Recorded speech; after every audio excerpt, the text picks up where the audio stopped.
warahmatullahi wabarakatuh. Di sini saya akan menjelaskan mengenai rekap transaksi.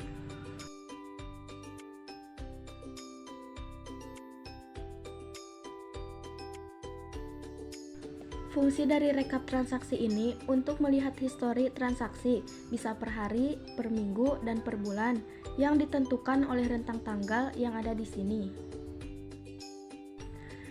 Contoh di sini kita ingin melihat rekapan transaksi selama 1 hari, misalnya tanggal 1 Juli. Berarti tinggal ketik saja 1 spasi 7 lalu enter. Jadi kita bisa langsung melihat berapa total penjualan selama 1 hari.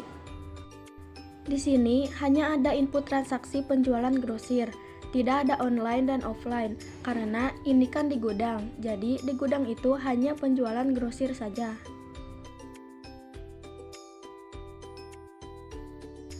Sebetulnya, kalau loginnya kantor pusat,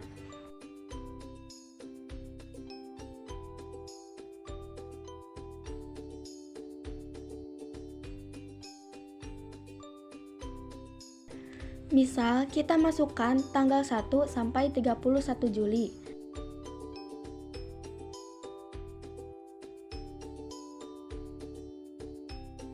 Kita bisa tahu penjualan online ada 62, penjualan offline ada 1109, grosir ada 450, totalnya 1621, pemakaian intern ada 284, dan mutasinya ada 462.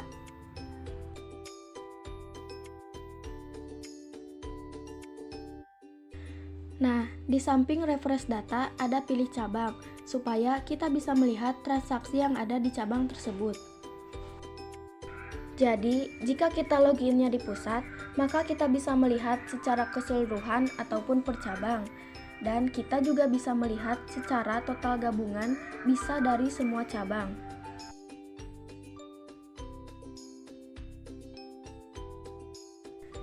Kita balik lagi ke cabang.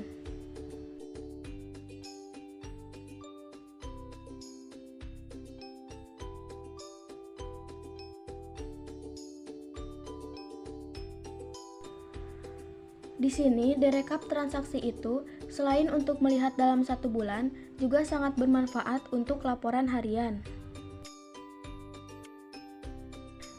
Di samping itu, terdapat laporan harian barang terjual dan stok barang.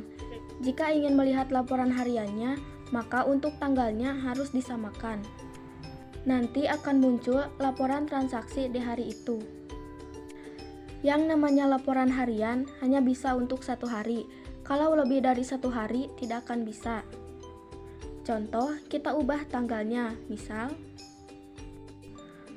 maka akan muncul konfirmasi seperti ini.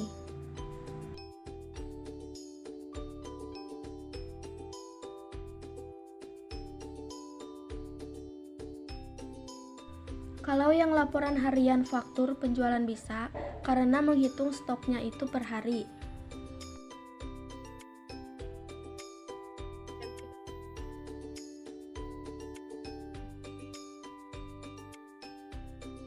Ada juga laporan aktivitas stok. Misalnya di hari ini itu barang masuk dan barang keluarnya dari mana saja.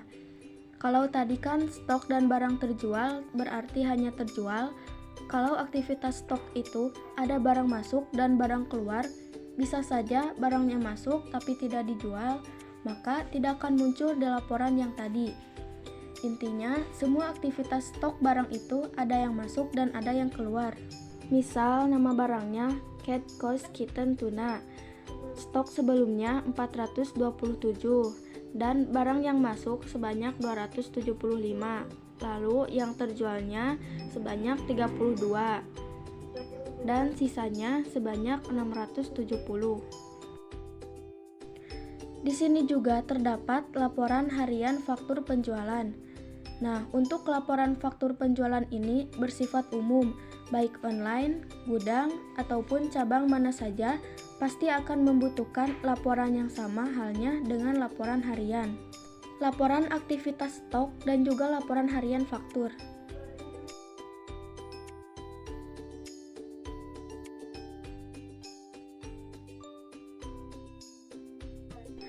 Nah, ini itu merupakan tampilan informasi transaksi.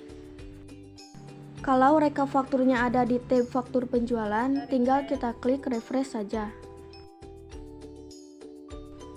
Kalau ingin tahu rincian barangnya apa saja, ada di tab rekap barang terjual. Lalu klik refresh. Jadi, jelas ini harus sama nilai totalnya antara info transaksi, total faktur, dan rekap barang itu harus sama. Nah, ada pemakaian intern. Itu contoh mengambil barang bukan untuk dijual, tetapi untuk dipakai di internal, baik di repack atau yang lainnya. Nah, seperti ini. Mungkin hanya itu yang bisa saya sampaikan mengenai tutorial kali ini. Wassalamualaikum warahmatullahi wabarakatuh.